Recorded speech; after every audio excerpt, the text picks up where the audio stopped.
10.000 rebah di sebelah kanan kita. Kita tidak pernah takut karena Tuhan tetap menjaga kita. Katakan kepada Tuhan.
Yesus,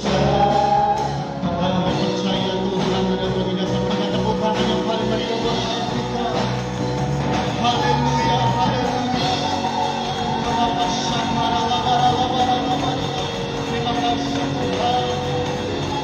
dahsyat, Kau luar biasa. Haleluya, haleluya. Terima kasih Tuhan. Kami percaya Kau memiliki Allah yang luar biasa, Allah yang sanggup memberikan pertolongan bagi kami. Tuhan adalah Tuhan yang tetap setia menyertai apapun yang menjadi keadaan kami. Tuhan tidak pernah meninggalkan kehidupan kami. Terima kasih Tuhan, pagi hari kami percaya Tuhan hadir tengah-tengah kami. Dan Tuhan sedang terus akan melawat setiap kami. Tuhan terus melawatkan setiap kami Tuhan yang hadir pada pagi hari ini. Kami sudah memuji, memuliakan Tuhan. Dan tiba saatnya pagi hari ini kami akan membuka setiap hati dan pikiran kami. Sebentar kami akan diberkati akan firman Tuhan. Kami tahu ketika firman itu disampaikan, kuasa apapun yang coba merintangi, kami berdoa, kami mengikat, mematahkan, menghancurkan di dalam nama Yesus. Dan biarlah kuasa-Mu secara penuh ada tengah-tengah kami Tuhan. Memakai hamba-Mu yang Tuhan sudah persiapkan di tengah-tengah kami pada pagi hari ini. Dan kami siap diberkati firman Tuhan. Terpujilah nama-Mu Tuhan. Di dalam nama Tuhan Yesus, mari setiap kita yang percaya Tuhan hadir sama-sama katakan amin. Puji Tuhan, silakan duduk kembali Bapak Saudara. Pagi hari ini kita akan diberkati kebenaran firman Tuhan melalui hambanya yang sudah diutus, yaitu Bapak Pendeta Dr. Ferry Haurisa. Ya, beliau adalah Gembala Sidang dari Gereja Betel Indonesia Jemaat Kapernaum di Jakarta. Puji Tuhan, waktu dan tempat saya persilakan kepada hambanya.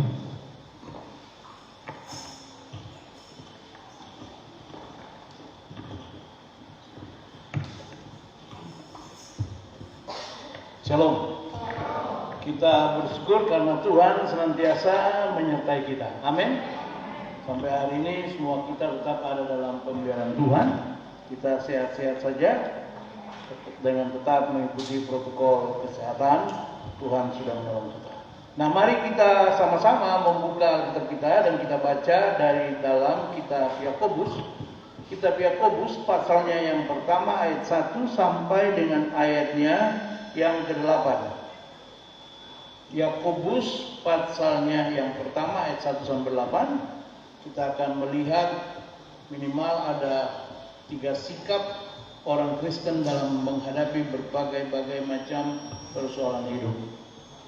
Yakobus pasalnya yang pertama mulai ayat 1 sampai dengan ayatnya yang ke-8. Sudah dapat ya? Kita akan membacanya bersama-sama. Ya, kita baca dari ayat 1 saja. Kita baca sama-sama. 1, 2, 3. Salam dari Yakobus, hamba Allah dan Tuhan Yesus Kristus, kepada kedua belas suku di perantauan. Saudara-saudaraku, sesungguh anggaplah sebagai suatu kebahagiaan apabila kamu jatuh ke dalam berbagai pencobaan. Sebab kamu tahu bahwa ujian terhadap imanmu itu menghasilkan ketekunan.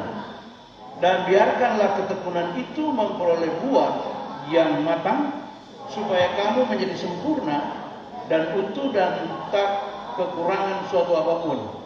Tetapi apabila di antara kamu ada yang kekurangan hikmat, hendaklah ia memintakannya kepada Allah, yang memberikan kepada semua orang dengan murah hati dan dengan tidak membangkit-bangkit.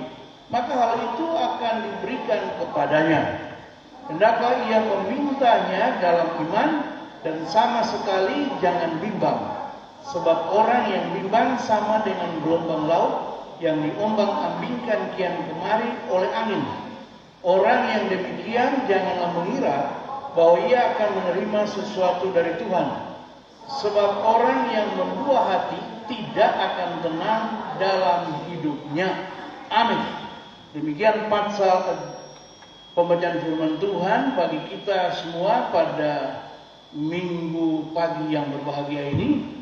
Dan kita bersyukur oleh karena firman Tuhan selalu membawa kita, mengajar kita, mengoreksi kita, bahkan memberkati kita semua sehingga kita tetap hidup di dalam jalan Tuhan dan kehendak Tuhan yang luar biasa. Nah, dari bacaan ini Yakobus pasal yang pertama ini ayat 1 sampai 8 ini, 8 ayat ini, saya melihat ada beberapa kebenaran atau minimal ada 3 sikap atau gaya hidup kekristenan di tengah-tengah pencobaan.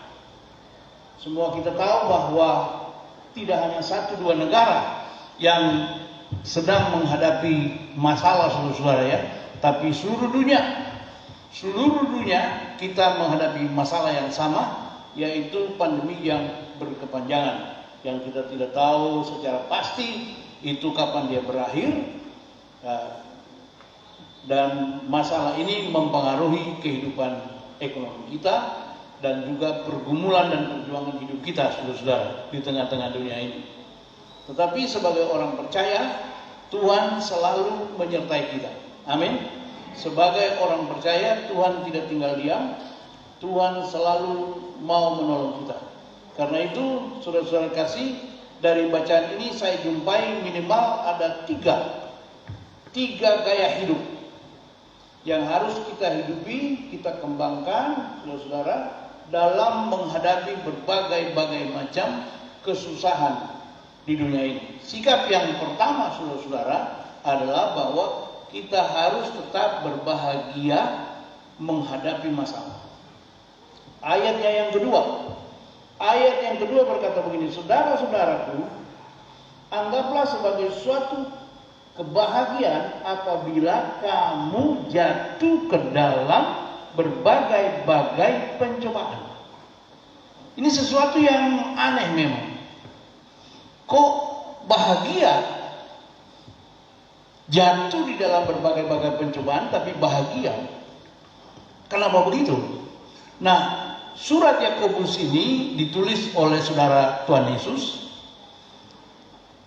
yang adalah seorang gembala, dan tujuan surat ini adalah ditujukan kepada 12 suku perantauan, 12 suku Israel di perantauan, saudara-saudara. Dan saya percaya bahwa ketika dia masuk dalam kanon untuk menjadi juga bagian daripada firman Tuhan di Alkitab kita ini, saudara-saudara, maka surat ini bukan saja kepada 12 suku, tetapi surat ini juga kepada saya dan saudara. Amin. Karena firman Tuhan ini bagi setiap kita. Dan di sini kita baca dalam ayatnya yang kedua, dikatakan bahwa anggaplah sebagai suatu kebahagiaan apabila kamu jatuh ke dalam berbagai-bagai pencobaan. Kata jatuh di dalam berbagai pencobaan di sini, ini dimaksudkan adalah bahwa tanpa sengaja kita masuk dalam suatu situasi. Jadi bukan kita sengaja masuk dalam pencobaan, saudara-saudara, sengaja berbuat dosa, sengaja mencelakakan diri, tidak. Tapi maksud di sini kita terpaksa mengalami himpitan, mengalami tekanan, mengalami masalah dalam hidup ini. Nah, kalau ini sampai terjadi dengan hidup kita, maka kata Yakobus, anggaplah sebagai suatu kebahagiaan. Jadi tetap kita berbahagia jika kita masuk di dalam berbagai-bagai macam pencobaan. Artinya sukacita saja. Jangan sedih. Jangan tawar hati. Jangan kecewa. Tapi tetap berbahagia. Nah, kenapa, saudara-saudara? Kenapa kita harus tetap berbahagia, bersukacita di tengah-tengah atau di dalam pencobaan-pencobaan ini? Pertama-tama, sebelum lebih jauh saya sampaikan kepada saudara, maka perlu ada sebuah catatan bahwa Allah tidak pernah mencobai kita. Nah, ini yang perlu kita catat dulu, saudara ya, bahwa Allah tidak pernah mencobai kita. Manusia itu dicobai oleh keinginannya sendiri, tapi Allah tidak pernah mencobai kita. Kalau Allah mencobai kita, habis kita, selesai, sudah tamat itu. Tapi Allah mengizinkan kita masuk dan mengalami suatu situasi, satu masalah. Nah, karena itu Yesus berkata, anggaplah sebagai suatu kebahagiaan. kalau kamu jatuh ke dalam berbagai-bagai pencobaan. Artinya dalam satu situasi di mana sampai kita masuk mengalami himpitan, mengalami masalah dan pergumulan, kita harus berbahagia. Kenapa? Nah, ayat 3 itu menjelaskan kepada kita. Ayat 3 dan ayat 4 ya. Sebab kamu tahu bahwa ujian terhadap imanmu itu menghasilkan ketekunan, dan biarkanlah ketekunan itu memperoleh buah yang matang, supaya kamu menjadi sempurna dan utuh dan tak berkekurangan suatu apapun.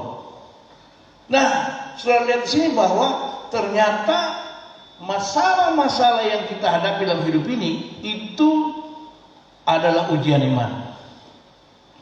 Karena itu Yakobus berkata, anggaplah sebagai suatu kebahagiaan. Karena kapan lagi kita akan mengalami ujian iman kalau tidak sekarang? Kira-kira begitu, saudara-saudara. Ya. Jadi kapan lagi saya akan mengalami ujian iman kalau tidak sekarang ini, ketika saya menghadapi himpitan, beban, dan masalah dalam hidup ini. Karena itu saya pikir kita generasi yang hidup sekarang ini, kita adalah orang-orang yang berbahagia. Kenapa berbahagia? Karena kita punya kesempatan masuk dalam ujian iman bersama-sama melalui peristiwa masalah kesehatan atau masalah virus ini, saudara-saudara. Nanti beberapa tahun ke depan ya, beberapa waktu ke depan kita bisa bercerita. Kalau kita semua masih hidup, masih dikehendaki Tuhan untuk ada, maka kita akan bercerita kepada generasi-generasi berikutnya bahwa kita pernah mengalami masa di mana semua kita harus mengikuti protokol kesehatan, tapi kita semua berbahagia karena ini adalah ujian iman dan ini kesempatan. Sebab saudara-saudara, kalau kita tidak berbahagia, tidak sukacita, tidak rela hati untuk masuk dalam situasi ini, lalu kita mau bikin apa? Mau marah? Kan tidak mungkin, saudara-saudara. Mau apa? Mau tetap mempertahankan kekhawatiran dan ketakutan kita? Juga tidak mungkin. Karena kekhawatiran, ketakutan tidak akan menyelesaikan persoalan. Tapi saya mau kasih tahu bahwa hati yang gembira adalah obat yang manjur. Amin. Hati yang gembira adalah obat yang manjur. Jadi sukacita saja, enjoy saja. Dan kita tahu saudara-saudara bahwa sukacita itu memberikan kekuatan. Memberikan kekuatan. Nah, salah satu juga unsur untuk menaikkan imun tubuh kita adalah memang sukacita, bergembira. Orang kalau hidup khawatir terus, takut terus, saudara-saudara, wah itu dia justru kehilangan kekebalan tubuh, saudara-saudara. Menurut saya, dia akan kehilangan semangat untuk berjuang. Tapi kalau dia terus hidup dalam sukacita, dia bahagia saja karena dia punya Tuhan, saudara-saudara. Maka ini akan menambah imun, di mana kita bisa menghadapi virus apapun juga dengan imun yang Tuhan berikan kepada kita dalam tubuh kita. Nah, jadi Yakobus berkata, inilah sikap yang harus diambil oleh setiap orang percaya. Ketika kamu masuk dalam sebuah himpitan, beban, masalah, pergumulan, tekanan, yang dimana kamu harus masuk di dalamnya, sini dibahasakan jatuh ke dalamnya, maka anggaplah sebagai suatu kebahagiaan. Sebab Allah tidak pernah mencobai orang, tapi Allah mengizinkan kita masuk dalam suatu situasi di mana iman kita diuji. Karena itu kalau kita baca di dalam 1 Petrus ya, coba 1 Petrus bisa buka nggak ya ini? 1 Petrus pasalnya yang pertama ayat 16 1 Petrus pasal pertama, ayat 6 dan ayat 7. 1 Petrus pasal pertama ayat 6 dan ayat 7.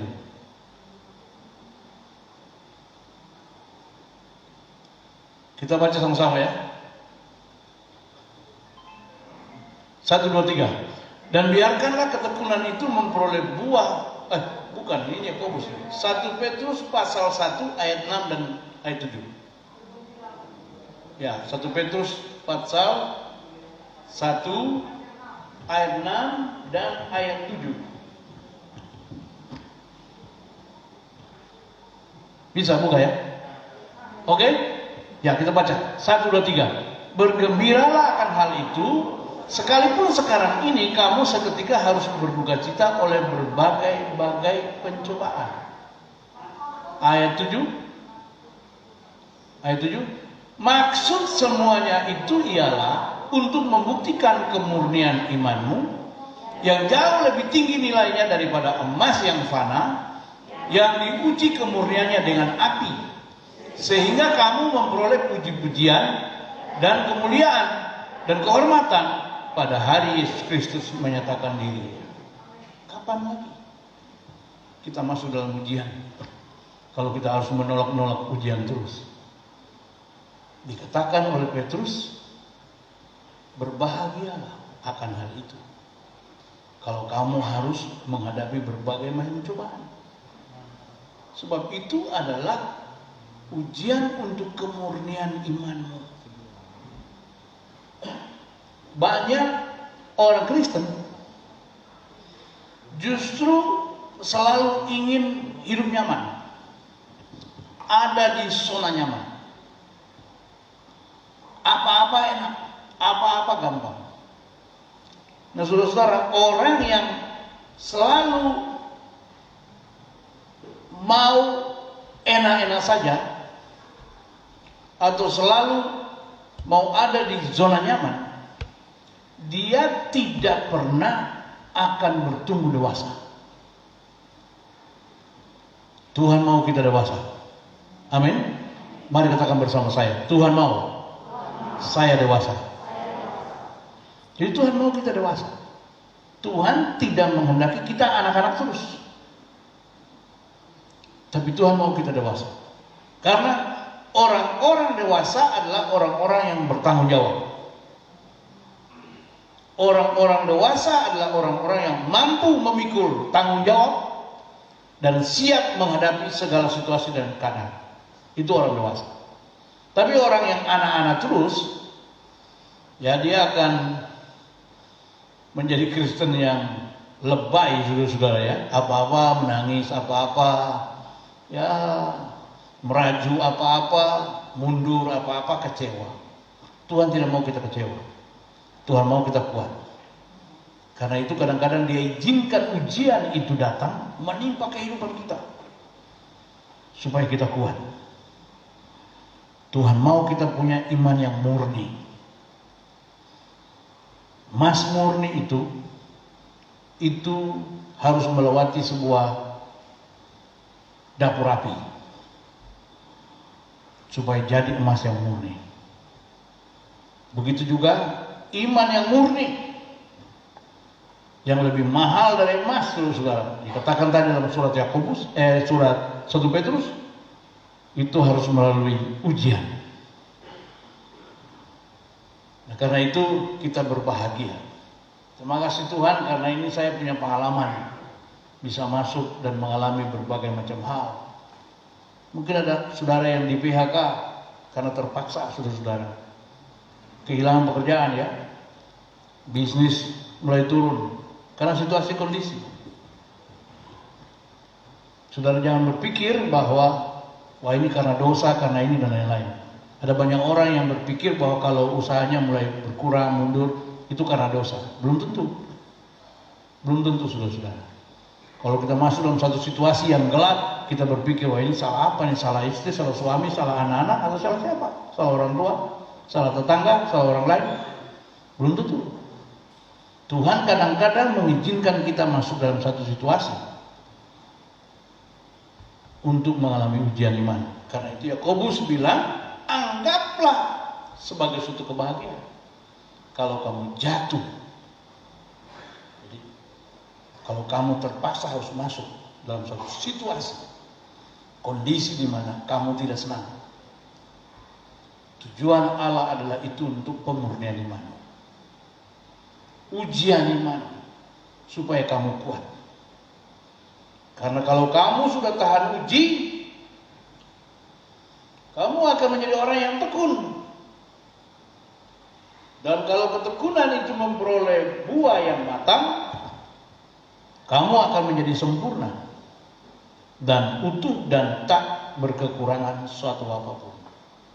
Tak berkekurangan suatu apapun ini maksudnya adalah bahwa kita akan jadi orang percaya yang handal. Orang percaya yang handal. Mari katakan bersama saya harus jadi orang percaya yang handal. Berikan kemuliaan dulu bagi Tuhan. Jadi tetap bersukacita, tetap bergembira. Karena kesedihan, kekhawatiran tidak akan menyelesaikan persoalan. Tapi dengar kitab Amsal berkata, hati yang gembira adalah obat yang manjur. Saudara masih ingat lagu Kusbras? Saudara yang sudah umur-umur seperti saya pasti tahu itu. Grup band legendaris di Indonesia, Kusbras. Buat apa susah? Buat apa susah? Susah itu tidak ada gunanya. Begitu kan? Kekasihku, apa yang kau risaukan? Hidup ini hanya sementara. Tiada guna kau bersedih hati, bergembiralah sayang. Buat apa susah? Buat apa susah? Susah itu tidak ada gunanya. Buat apa? Kesusahan tidak akan menyelesaikan persoalan. Hati yang sedih, hati yang kecewa, hati yang marah, hati yang khawatir tidak akan menyelesaikan masalah. Tapi hati yang gembira, obat yang manjur. Haleluya. Jadi anggap saja sebagai suatu kebahagiaan kalau kita masuk dalam satu situasi di mana kita harus mengalami tekanan-tekanan. Itu adalah ujian iman, supaya kita makin bertekun di dalam Tuhan. Nah ini. Dan sekarang ini kan orang makin bertekun ya dalam Tuhan. Makin sungguh-sungguh cari Tuhan. Nah ini kesempatan sekarang ini. Tadinya orang tidak tahu baca Alkitab, tidak tahu berdoa. Sekarang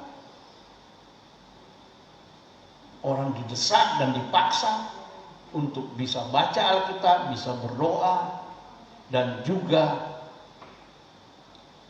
bisa beribadah di rumah masing-masing. Nah, kita di sini bersyukur karena masih bisa datang ya dengan mengikuti protokol kesehatan. Kita datang beribadah bersama-sama. Ada orang-orang lain di daerah tertentu belum bisa. Bahkan di jemaat kita ini yang usia di atas lebih dari saya tidak boleh datang kan kalau menurut protokol kesehatan, saudara-saudara ya, tidak boleh datang. Cari Tuhan di rumah masing-masing. Karena di rumah juga Tuhan ada. Di mana-mana Tuhan ada. Di bawah pohon juga Tuhan ada, saudara-saudara. Haleluya. Bukankah Allah itu roh adanya? Ya, itu ada wanita di perigi Yakub. Wanita di perigi Yakub ya. Dia bilang buat Tuhan Yesus begini. Leluhur kami menyembah Allah di sana, di gunung sana. Allah Abraham, Ishak dan Yakub. Yesus bilang apa? Ibu, sudah tiba saatnya sekarang ini. Orang tidak menyembah Allah di sana, di situ, di sini. Tapi orang menyembah Allah dalam roh dan kebenaran. Jadi Allah tidak bisa dibatasi. Masukin dalam kotak, lalu taruh dia di gunung sana, gunung sini, gunung situ. Allah itu roh. Dia ada di semua tempat. Di rumah sekalipun Tuhan ada. Ketika kita bersama-sama sekeluarga datang menyembah Dia di rumah kita masing-masing, Dia datang, Dia hadir. Karena Dia memang maha hadir. Nah, jadi tekanan-tekanan, masalah-masalah yang kita hadapi itu Kita harus menganggapnya sebagai suatu kebahagiaan. Itulah kesempatan bagi kita untuk mengalami ujian iman supaya kita makin bertekun. Amin. Yang kedua, saudara-saudara, sikap kita yang kedua, kita harus tetap berdoa. Saya ulangi, saudara-saudara ya, kita harus tetap berdoa. Kita harus tetap berdoa. Di sini dikatakan di dalam ayat 5, saudara-saudara, dari bacaan kita ini, dikatakan begini oleh Yakobus, tetapi apabila di antara kamu ada yang kekurangan hikmat, hendaklah ia memintakannya kepada Allah yang memberikan kepada semua orang dengan murah hati dan dengan tidak membangkit-bangkit, maka hal itu akan diberikan kepadanya. Saudara-saudara lihat di sini ya. Saya bicara dulu tentang doa secara umum. Jadi sikap kita yang kedua adalah kita harus berdoa. Dan saya tidak perlu lagi mengajar saudara kenapa harus berdoa. Karena semua kita tahu.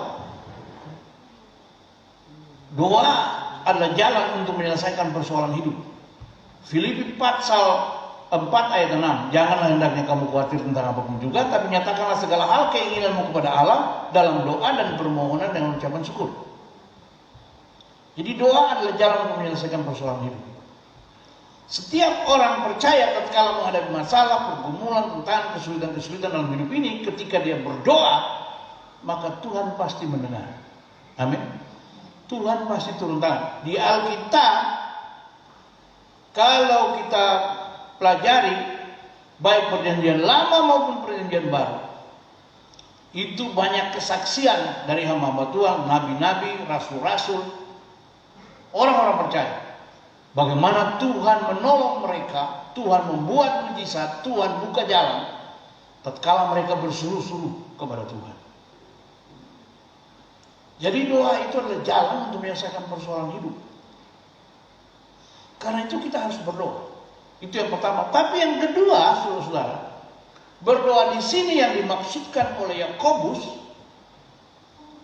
dikatakan begini, apabila,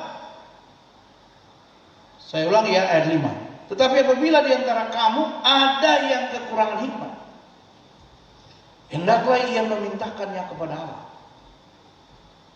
yang memberikan kepada semua orang dengan murah hati dan dengan tidak bangkit-bangkit.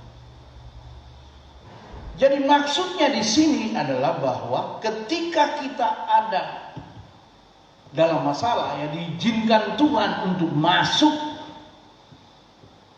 mengalami suatu situasi tertentu, saudara-saudara, yang merupakan cobaan dalam hidup ini, maka kita perlu berdoa minta hikmat kepada Tuhan. Haleluya. Untuk apa minta hikmat kepada Tuhan? Supaya kita dapat jalan keluar atau diberikan pengertian oleh Tuhan. Ini masalah apa, dari mana dia datang, dan bagaimana kita menghadapi masalah ini. Itu maksudnya. Karena itu tujuan hikmat adalah supaya kita mampu menyelesaikan masalah dan ujung-ujungnya kita selamat. Itu sebenarnya tujuan daripada teologi hikmat. Hikmat itu dari Tuhan, dan tujuannya adalah untuk dapat menyelesaikan persoalan-persoalan hidup ini yang ujung-ujungnya membawa kita selamat, saudara-saudara. Sebab itu dikatakan Yakobus, Allah memberikan kepada setiap orang itu dengan murah hati, dengan tidak membangkit-bangkit. Nah, di dalam Amsal pasal 1, coba kita baca ya. Coba buka ya, buka kita baca Amsal 1 mulai ayat 1 sampai ayat 7. Kita baca ayat ini, ayat-ayat ini. Amsal Sulaiman pasal 1 ayat 1 sampai 7 saja kita baca. Sudah dapat ya? Oke, kita baca sama-sama ya. Di judulnya itu tujuan Amsal ini. 1, 2, 3. Amsal Salomo bin Daud, Raja Israel, untuk mengetahui hikmat dan didikan, untuk mengerti kata-kata yang bermakna, untuk menerima didikan yang menjadikan pandai, serta kebenaran, keadilan, dan kejujuran, untuk memberikan kecerdasan kepada orang yang tak berpengalaman, dan pengetahuan serta kebijaksanaan kepada orang muda. Baiklah orang bijak mendengar dan menambah ilmu, dan baiklah orang yang berpengertian dan ibarat perkataan dan teka-teki orang bijak. Takut akan Tuhan adalah permulaan pengetahuan, tetapi orang bodoh menghina hikmat dan didikan. Jelas sekali. Orang tidak berpengetahuan diberikan pengertian karena ada hikmat. Kita ini kan tidak sekolah tinggi semua.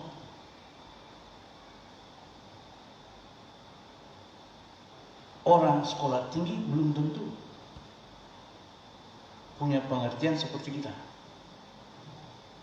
Tapi kita yang tidak sekolah tinggi pun belum tentu bodoh-bodoh amat, saudara. Karena ada hikmat. Dan hikmat ini diperoleh dari Tuhan. Dikatakan Amsal, takut akan Tuhan itu permulaan hikmat. Jadi sebenarnya orang yang berhikmat itu adalah orang yang takut Tuhan. Boleh orang punya titel panjang lebar, dari belakang dari depan sampai belakang. Tapi kalau dia tidak takut Tuhan, sebenarnya dia orang bodoh. Kita ini yang lahir di kampung dan tidak terlalu sekolah tinggi, saudara-saudara, kita sebenarnya orang hebat karena kita takut Tuhan. Tuhan kasih hikmat kepada kita. Amin. Berikan kemuliaan dulu bagi Tuhan.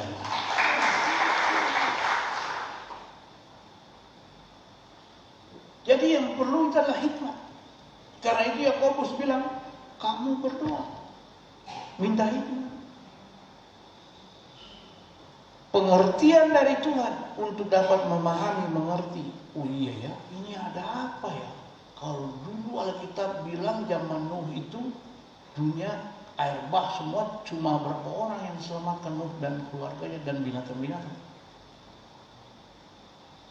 Kalau dulu itu menara Babel ya, itu bahasa manusia dikacaukan oleh Tuhan. Waktu itu satu bahasa pingin bikin menara sampai ke langit, lalu membanggakan diri, sombong-sombong diri. Lalu kemudian dalam sejarah, dalam Alkitab juga diceritakan banyak hal. Tapi hari ini corona ini seluruh dunia. Ini kalau ada lanjutan dari kitab Kisah Para Rasul, saudara-saudara, maka bisa dicatat ini pasal berapa sekarang kitab Kisah Para Rasul? Pasal 2020 ayat 1. Maka terjadilah virus yang dahsyat menimpa seluruh dunia. Tidak ada negara manapun yang tidak ditimpa oleh virus ini. Disebut COVID-19. Melanda seluruh dunia dan pemerintah dunia melalui WHO mulai mengeluarkan peraturan-peraturan termasuk protokol kesehatan yang kita kenal di Indonesia. Bla bla bla bla bla. Tapi tidak dicatat, saudara-saudara, karena sudah selesai Alkitab itu. Tidak boleh ditambah-tambah, tidak boleh juga dikurang. Dan jangan kau bikin Alkitabmu sendiri. Kalau kau mau catat sebagai itu sebuah catatanmu atau catatan si boy, silakan. Tapi dengar baik-baik dalam situasi seperti ini, ketika kau masuk di dalamnya, doa. minta kekuatan Tuhan, minta pertolongan Tuhan. Tapi jangan lupa, minta hikmat dari Tuhan untuk menghadapi semua masalah dalam hidup. Nah, karena itu kita di dalam menghadapi masalah entah keluarga, pekerjaan kita dan lain-lain, kita mesti berdoa minta hikmat. Tuhan, kasih saya hikmat bagaimana cara saya mengatasi, menghadapi atau menyelesaikan persoalan-persoalan hidup saya ini. Begitu saudara. Ini sikap yang kedua ya. Sikap kedua, kita harus tetap berdoa. Apapun terjadi, kita harus tetap berdoa. Yang terakhir, yang ketiga. Yang ketiga, di dalam bacaan kita tadi, kita kembali lagi ke Yakobus pasal 1. Di sana dikatakan begini. Nah, ini saya perlu baca ya. Ayat 6. Hendaklah ia memintanya dalam iman dan sama sekali jangan bimbang, sebab orang yang bimbang sama dengan gelombang laut yang diombang-ambingkan kian kemari oleh angin.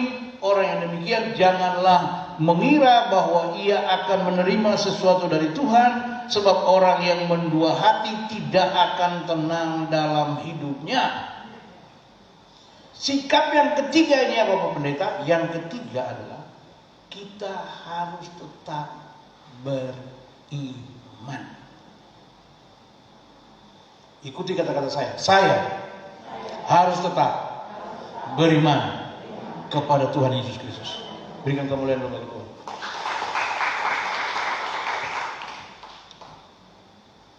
Memang dalam kita berdoa tidak boleh bimbang. Sama seperti gelombang laut. Kita harus berdoa dengan iman. Karena orang yang bimbang sama dengan gelombang laut yang diombang-ambingkan kian kemari. Orang-orang seperti ini tidak akan tenang dalam hidupnya. Karena itu di sini yang kita bicarakan adalah kita harus tetap percaya. Kita harus tetap beriman. Tidak boleh bimbang, tidak boleh ragu tentang imanmu. Percaya. Sekali Yesus, tetap Yesus. Amin. Jangan kau ragu lagi itu. Kau tidak boleh bimbang. Yesus berkata, kalau anak manusia datang dalam dunia ini, apakah ia akan menjumpai iman di bumi ini? Nah, karena itu yang diperlukan adalah iman. Percaya bahwa Yesus ada, Yesus Tuhan, Yesus adalah juru selamat, Yesus yang sudah naik ke surga itu, dia akan datang kembali untuk menjemput kita sekalian. Kita harus punya iman seperti itu. Dan dia yang akan datang kembali untuk menjemput saya dan saudara itu di hari-hari ini tidak pernah meninggalkan kita. Karena dia berkata, aku akan mengutus Roh Kudus, dan sudah dicurahkan Roh Kudus itu. Kita tidak tunggu lagi Roh Kudus yang lain. Roh Kudus sudah dicurahkan pada peristiwa kamar loteng Yerusalem dalam Kisah Rasul pasal 2. Haleluya. Dan roh itulah yang sekarang menuntun kita, ada dalam diri kita, menghibur, menguatkan, mengarahkan, memberikan inspirasi, dan menuntun kita di jalan Tuhan, menyempurnakan gereja Tuhan di muka bumi. Jadi kita harus tetap punya iman, tidak boleh bimbang. Orang-orang yang bimbang kan orang-orang yang mendua hati, orang-orang yang Tuhan iya, mamon iya. Tuhan iya, jin iya. Kita tidak perlu bimbang. Kita harus percaya apa yang dikatakan oleh Alkitab. Bahwa semua penderitaan, semua kesusahan ini semua adalah bagian dari tanda-tanda yang sedang digenapi. Di mana tidak lama lagi anak manusia itu akan datang kembali. Haleluya. Sebab itu teguhkan imanmu. Cari Tuhan sekarang. Sungguh-sungguh. Hidup benar. Jaga kekudusan. Amin. Taat. beribadah pada Tuhan. Karena kalau dia datang kembali, apakah ada iman di bumi? Inilah 3 sikap orang percaya dalam menghadapi berbagai-bagai macam pencobaan hidup. Yang pertama, saya ulangi, kita harus tetap berbahagia, sukacita, walaupun ada dalam masalah. Karena semua masalah-masalah itu diizinkan Tuhan sebagai ujian iman supaya kita makin bertekun, makin matang dan makin utuh, tidak berkekurangan apapun juga. Dan yang kata lain, kita dewasa. Yang kedua, kita harus tetap berdoa di tengah-tengah masalah dan pergumulan. Minta pertolongan Tuhan, termasuk minta hikmat dari Tuhan, agar kita cakap menghadapi setiap pergumulan hidup ini. Contoh orang yang tidak punya hikmat, saudara-saudara ya, dia tidak mengikuti protokol kesehatan, itu tidak punya hikmat. Dia bilang, saya tidak perlu dengan ini, karena ada Tuhan. Ini orang yang tidak punya hikmat. Atau juga dia ketakutan dan paranoid, itu juga sama, tidak punya hikmat. Takut corona lebih daripada takut Tuhan, itu juga tidak punya hikmat. Nah, kita berdoa minta hikmat, Tuhan kasih hikmat kepada kita. Oh, ini virus ini, kita baca, oh sudah tahu, kita bisa menghadapinya tanpa harus takut-takut. Yang ketiga, harus tetap beriman, tetap punya iman, percaya, jangan bimbang, jangan ragu. Yesus yang kita sembah itulah Yesus yang kita sedang nanti-nantikan di hari-hari ini ke depan, di mana Dia akan datang kembali untuk menjemput kita sekalian. Amin.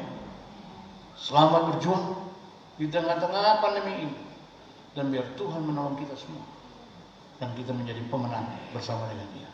Amin. Tuhan memberkati saudara semua. Haleluya. Mari kita bangkit berdiri bersama-sama. Kita naikkan satu pujian, kita akan berdoa. Haleluya. Terima kasih Tuhan. Sebuah pujian, aku percaya, saat ku tak melihat jalan, saat ku tak mengerti rencana, namun tetap ku pegang janjimu, pengharapanku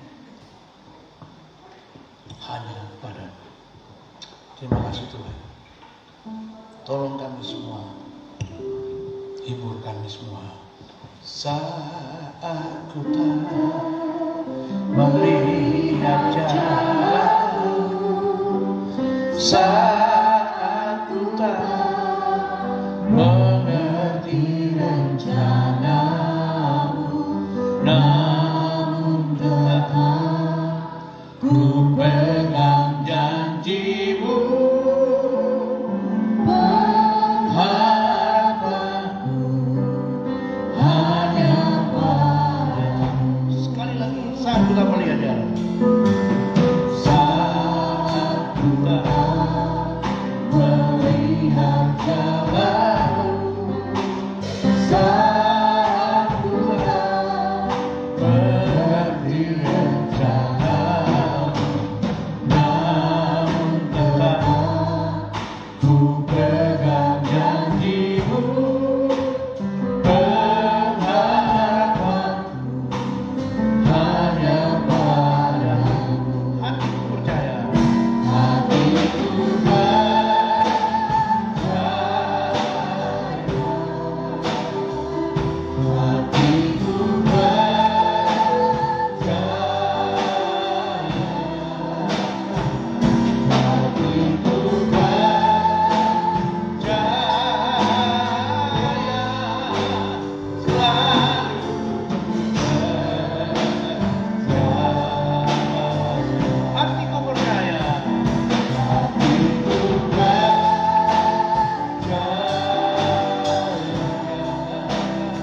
Mari angkat tangan saudara dua-dua. Buka di hadapan Tuhan. Tuhan ada di sini di tengah-tengah kita. Saya tidak tahu masalah saudara apa, pergumulan saudara apa. Tapi firman Tuhan pada pagi menjelang siang ini memberikan beberapa kebenaran kepada kita. Bagaimana sikap kita sebagai orang-orang percaya di tengah-tengah masalah dan pergumulan hidup. Yang pertama, anggap sebagai suatu kebahagiaan, tetap bersukacita dan bersyukur. Yang kedua, tetap berdoa, minta pertolongan Tuhan dan minta hikmat dari Tuhan. Dan yang ketiga, tetap beriman teguh kepada Tuhan. Tuhan pasti tolong dan buka jalan bagi kita semua.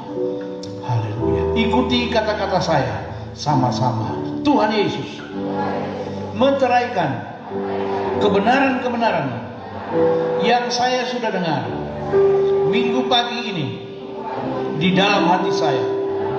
Mampukan saya untuk dapat menghidupi kebenaran-kebenaran. Karena ketika saya menghidupi kebenaran-kebenaran, hidup saya pasti berubah. Terobosan baru akan terjadi. Dan mujizat Tuhan saya alami dalam hidup saya, dalam keluarga saya, setiap hari. Sehingga saya, pekerjaan saya, usaha saya, studi saya, pelayanan saya, gereja saya makin diberkati Tuhan.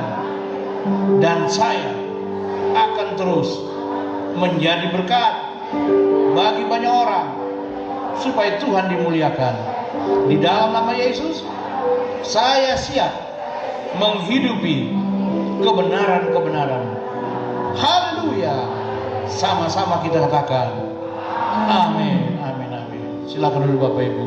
Tuhan Yesus memberkati.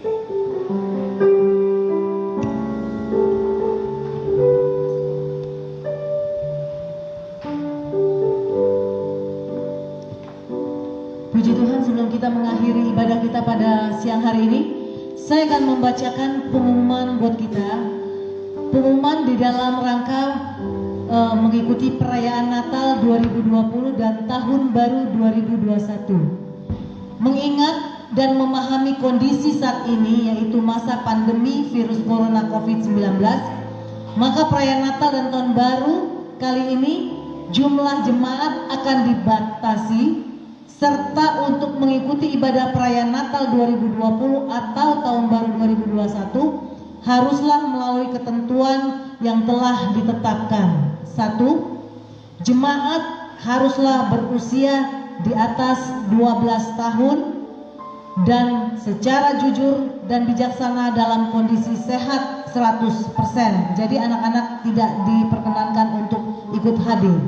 Kedua, jemaat yang sudah lanjut usia disarankan untuk mengikuti ibadah secara online di rumah masing-masing. 3. Jemaat haruslah mendaftarkan diri secara online ataupun manual. Untuk cara pendaftaran online akan dijelaskan melalui tutorial yang ditampilkan pada layar LED berikut ini. Shalom.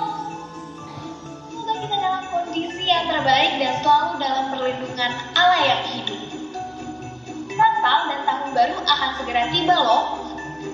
Tahun ini berkaitan dengan new normal, maka ibadah akan dilaksanakan sesuai protokol kesehatan yang berlaku. Semua persiapan juga telah dilakukan dengan semaksimal mungkin agar kita dapat merasakan sukacita bersama-sama. Untuk itu, bagi jemaat yang rindu untuk menghadiri acara tersebut agar mengisi form pendaftaran secepatnya. Form pendaftaran digunakan untuk pendataan jemaat yang datang saat ibadah perayaan Natal maupun Tahun Baru. Mengingat kondisi saat ini, maka perlu diadakannya pembatasan jumlah jemaat yang hadir agar ibadah tetap dalam protokol kesehatan yang berlaku. Selengkapnya, mari ikuti tutorial berikut ini. Pertama, dapatkan link pendaftaran online yang tersedia pada stand di depan gereja. Yang kedua, isi data yang diperlukan. Alamat email, nama lengkap, KTP, nomor telepon, tempat lahir, tanggal lahir, alamat lengkap, dan pilihan ibadah. Jemaat hanya diperkenankan untuk mengikuti 1 kali ibadah saja. Setelah semua data lengkap dan tepat, silakan tekan tombol kirim pada bagian kiri bawah halaman web. Bila pendaftaran saudara berhasil, maka saudara akan mendapatkan 2 email. Yang pertama, email rekapitulasi jawaban saudara. Yang kedua, email konfirmasi bahwa pendaftaran saudara telah berhasil. Harap tunjukkan email konfirmasi pada saat ingin memasuki ruang ibadah pada tanggal yang tercatat di email. Bagi jemaat yang rindu hadir pada ibadah perayaan tersebut, mohon ketersediaannya untuk segera mengisi form. Dan bagi jemaat yang tidak melakukan pendaftaran, mohon maaf bila tidak diperkenankan mengikuti ibadah tersebut, akan tetapi bisa mengikuti ibadah secara online via media sosial Facebook GBI Jalan Mutiara. Terima kasih, Tuhan Yesus memberkati. Iya, diulang kembali. Adapun ketentuan mendaftar, Bapak Ibu, saudara-saudari sekalian wajib mendaftarkan dengan data yang tertera pada form, antara lain alamat email, tanggal lahir, nomor HP, nomor KTP, nama lengkap, serta alamat yang jelas. Jemaat hanya diperkenankan memilih 1 tanggal ibadah, misalnya tanggal 24 atau 25 atau 31 ataupun tanggal 1 Januari. Khusus untuk para pejabat, pengerja, dan tim gugus COVID tidak perlu mendaftarkan diri dikarenakan semua wajib hadir kecuali mengalami sakit atau berhalangan. Tetapi istri, kalau misalkan pejabatnya laki-laki, istrinya tetap harus mendaftarkan diri. Jadi pasangan dari pejabat atau pengerja tetap mendaftarkan diri. Apabila Bapak Ibu saudara-saudari sekalian tidak dapat mendaftar karena sudah penuh sesuai kuota yang ditetapkan, maka Bapak Ibu saudara-saudari dapat mengikuti ibadah secara online di rumah masing-masing sesuai jam ibadah yang telah ditentukan. Ketujuh, form pendaftaran online akan dibagikan melalui WhatsApp, dapat menghubungi panitia gugus tugas COVID-19. Kedelapan, mengingat jumlah jemaat yang dibatasi, maka diharapkan Bapak Ibu sekalian segera mendaftarkan diri. Kuota hanya 250 orang per ibadah maksimum. Itu sudah di sini, di samping dan di atas. Itu hanya maksimum 250 orang. Kesembilan, untuk informasi lebih lanjut silakan menghubungi petugas pendaftaran kami yang akan ada di depan pintu gereja. Jadi Bapak Ibu boleh hari ini setelah ibadah langsung mendaftarkan, boleh. Kemudian untuk pengumuman yang kedua, sehubungan dengan Natal juga, kita juga akan mengadakan agenda. Bagi Bapak Ibu yang rindu untuk namanya atau keluarga mengucapkan selamat Natal dan Tahun Baru bagi Bapak Gembala, Ibu Gembala, ataupun seluruh jemaat di tempat ini, boleh melalui agenda kita dengan melampirkan foto keluarga maksud saya. 1 lembar agenda itu Rp250.000 dan daftar kepada Bapak Pendeta Muda Andreas Ketut dan Saudara Daniel di depan sana. Jadi kalau nanti yang mau bersedia ikut di dalam, ambil bagian di dalam agenda, hari ini ada foto bersama khusus untuk FA, komisi-komisi, juga Bapak Ibu yang belum ready foto, boleh foto nanti setelah ibadah kedua ini. Demikian pengumuman buat kita. Saya serahkan kepada Bapak Pendeta Muda Andreas Ketut.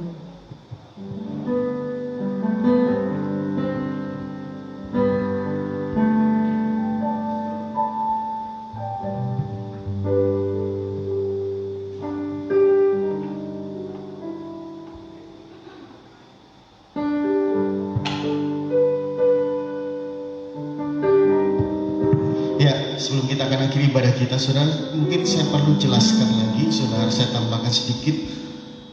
Yang biasanya kita mengadakan perayaan Natal fokus pada tanggal 24, ya, karena ini situasi pandemi, jadi dibagi 3, saudara. Jadi 24, saudara, 25, 31 itu pun biasanya kan ibadah akhir tahun, tetapi ini adalah ibadah perayaan Natal, ya. Jadi ada 3. Jadi saudara yang 24 sudah tutup, misalnya udah kuotanya 250 sudah bisa ambil ke 25, atau kalau 25 sudah tutup berarti ke 31. Acaranya sama sudah ya, sore hari pukul 6 ya. Jadi semuanya acaranya sama, bukan kami biasanya kita fokus pada tanggal 24 saja. Jadi ada 3 hari atau tanggal kita mengadakan acara ini. Puji Tuhan Bapak Ibu Saudara, saya undang kita semua bangkit berdiri. Kita akan akhiri pada kita pada siang hari ini. Haleluya Yesus, terima kasih Tuhan. Tiada yang seperti Engkau, begitu mengasihimu. Kau Tuhan sanggup merawat seluruh kehidupanku. Tiada yang seperti Engkau. Terima kasih buat kebaikan-Mu Tuhan. Kau tidak pernah meninggalkan kami dalam kondisi dalam keadaan apapun yang kami hadapi. Tuhan selalu menyertai kami. Amin. Haleluya. Mari percaya, kami percaya. Aku percaya. Kami mengangkat tangan kami Tuhan.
Turun tangan